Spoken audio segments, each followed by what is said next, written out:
Hello students, welcome to my Bengali study channel. Bengali study চ্যানেলের পক্ষ থেকে তোমাদের সকলকে স্বাগত।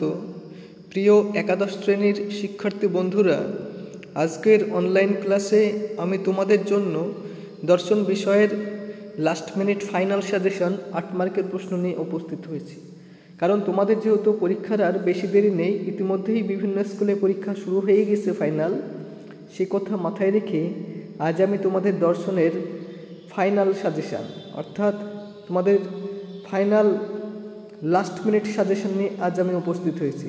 আজকে আমি তোমাদের সামনে হাতে গোনা মাত্র 10টি প্রশ্ন শেয়ার করব 8 মার্কের। এই 10টি প্রশ্ন যদি তোমরা ঠিকমতো ভালোভাবে স্টাডি করো তাহলে তোমরা প্রত্যেকটি প্রশ্ন এখানে অনায়াসে কমন পেয়ে যাবে। কারণ তোমাদের এখানে মোট 8টি প্রশ্ন আসে, লিখতে হয় 5টি, 50 40 নাম্বার। তাই আমি মাত্র 10টি প্রশ্ন তোমাদের বলবো। এই 10টি প্রশ্ন তোমরা ভালো করে প্রিপারেশন নাও এখন থেকে, তাহলে দেখবে তোমরা 5টি প্রশ্ন 100% গ্যারান্টি সহকারে আমি বলছি তোমাদের 5টি প্রশ্ন তোমরা অনায়াসেই কমন পেয়ে যাবে। তাই আলোচনা শুরু করার পূর্বেই তোমরা যারা নতুন আমার এই চ্যানেলে ভিডিও দেখছো তারা অবশ্যই আমার এই চ্যানেলটিকে সাবস্ক্রাইব করবে এবং পাশে থাকা বেল আইকন বেলটি প্রেস করে অল নোটিফিকেশন অন করে দেবে, যাতে করে আমার ভিডিও ছাড়ার সঙ্গে সঙ্গে সবার আগে তোমাদের কাছে পৌঁছে যায়। তাই দেরি না করে চলো শুরু করি আজকের মূল আলোচনা। চলো 1 নম্বর প্রশ্নটি আমরা দেখে নিই। জ্ঞানের উৎস ও স্বরূপ বিষয়ে ডেকার্টের বক্তব্য সম্পর্কে সংক্ষেপে আলোচনা করো। এই প্রশ্নটি তোমাদের এবছরের জন্য খুবই গুরুত্বপূর্ণ। তোমরা দেখবে যেগুলো 3টি স্টার চিহ্নিত রয়েছে সেগুলো এবছরের ফাইনাল পরীক্ষার জন্য সবচেয়ে বেশি গুরুত্বপূর্ণ। ওগুলো তোমরা বেশি জোর দিয়ে পড়বে, কারণ ওগুলোর মধ্যেই প্রশ্ন বেশিরভাগ থাকবে। 2 নম্বর টিকা 1 নম্বর বিশ্লেষক ও সংশ্লেষক বচন, আর 2 নম্বর পূর্বতসিদ্ধ পরতসিদ্ধ বচন। পরের প্রশ্ন 3 নম্বর জ্ঞানের উৎস সম্পর্কে কান্টের বিচারবাদ আলোচনা করো। এই যে প্রথম 3টি বললাম, এই 3টি প্রশ্নের মধ্যে তোমরা 100% গ্যারান্টি একটি প্রশ্ন অনায়াসে কমন পেয়ে যাবে। পরের প্রশ্ন 4 নম্বর কারণের স্বরূপ বলতে কি বোঝো। কার্যকারণ বিষয়ে দার্শনিক মতবাদ আলোচনা করো। পরের প্রশ্ন 5 নম্বর টিকা লেখো। কার্যকারণের মধ্যে আবশ্যিক সম্বন্ধ নেই, আর 2 নম্বর কার্যকারণের মধ্যে সতত সংযোগ সম্বন্ধ বর্তমান।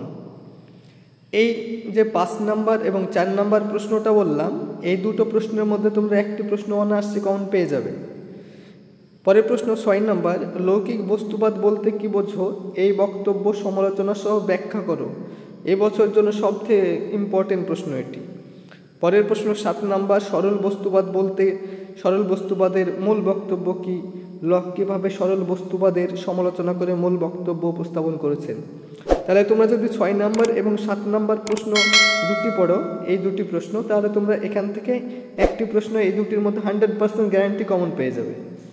এবারে পরের প্রশ্ন 8 নম্বর পঞ্চবয়বী ন্যায় কাকে বলে। দৃষ্টান্ত সহ পঞ্চবয়বী ন্যায়ের অবয়বগুলির প্রয়োজনীয়তা উল্লেখ করো। এই প্রশ্নটি খুবই গুরুত্বপূর্ণ। অথবা ব্যক্তি কাকে বলে, ব্যক্তিগ্রহ কিভাবে হয় আলোচনা করো। এটিও তোমাদের এবছরের জন্য খুবই গুরুত্বপূর্ণ প্রশ্ন। পরের প্রশ্ন 9 নম্বর সন্নিকর্ষ কাকে বলে। লৌকিক ও অলৌকিক সন্নিকর্ষের মধ্যে পার্থক্য উদাহরণ সহ আলোচনা করো। তোমরা যদি 8 নম্বর এবং 9 নম্বর এই প্রশ্ন দুটি পড়ো এবং 8 নম্বরে অথবা রয়েছে ব্যক্তি, এই 3টি প্রশ্ন পড়ো, তাহলে তোমরা এখান থেকে একটি প্রশ্ন হামেশাই তোমরা কমন পেয়ে যাচ্ছ। অথবা সরল বস্তুবাদ ও প্রতিরূপী বস্তুবাদের মধ্যে পার্থক্য দেখাবে, এটিও তোমরা একটু দেখে রাখবে। পরের প্রশ্ন 10 নম্বর কর্মযোগ বলতে কি বোঝো। বিবেকানন্দ কিভাবে কর্মযোগের অনুশীলনের মাধ্যমে মুক্তি লাভের কথা বলেছেন।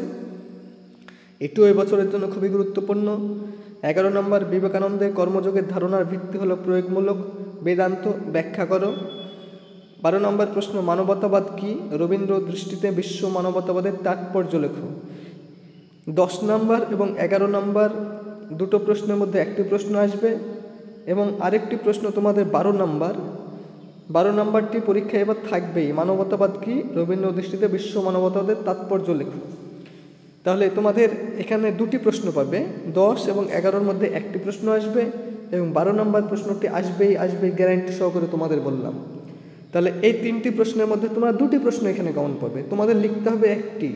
তোমরা যদি মনে করো আমরা অনেক পড়তে পাচ্ছি না, তাহলে 10 নম্বর 11 নম্বর প্রশ্ন বাদ দিয়ে যদি 12 নম্বর কেউ প্রশ্ন পড়ো, তাহলে 12 নম্বর একটি প্রশ্ন পড়লে একটি তোমরা কমন পেয়ে যাবে। এবং কেউ যদি মনে করো না আমি রিস্ক নেব না, তাহলে তোমরা 10 11 আরও 2টি প্রশ্ন পড়তে পারো, তাহলে তোমরা এখানে 2টি প্রশ্ন পেয়ে যাবে, একটি তোমাদের যেটা ইচ্ছে সেটা তোমরা লিখবে। তাই হাতে গোনা মাত্র যে 12টি প্রশ্ন তোমরা দেখতে পাচ্ছ এখানে শেয়ার করলাম, তার মধ্যে 10টি প্রশ্ন তোমাদের ভালো খুব ইম্পর্টেন্ট বললাম। তার মধ্যে যেগুলো 3টে স্টার চিহ্ন রয়েছে সেগুলো তোমরা আগে মুখস্থ করে নাও। তোমরা এই 10-12টি প্রশ্ন যদি ভালো করে ঠিকমতো এখন থেকে প্রিপারেশন নাও, তোমাদের 5টি প্রশ্ন তোমাদের একদম 100% গ্যারান্টি তোমরা কমন পেয়ে যাবে। তাই এইরকম নিত্য নতুন ভিডিও পেতে তোমরা অবশ্যই আমার এই চ্যানেলটিকে সাবস্ক্রাইব করবে, লাইক করবে, কমেন্ট করবে এবং চ্যানেলটি বন্ধু বান্ধবদের মধ্যে অধিক পরিমাণে শেয়ার করো।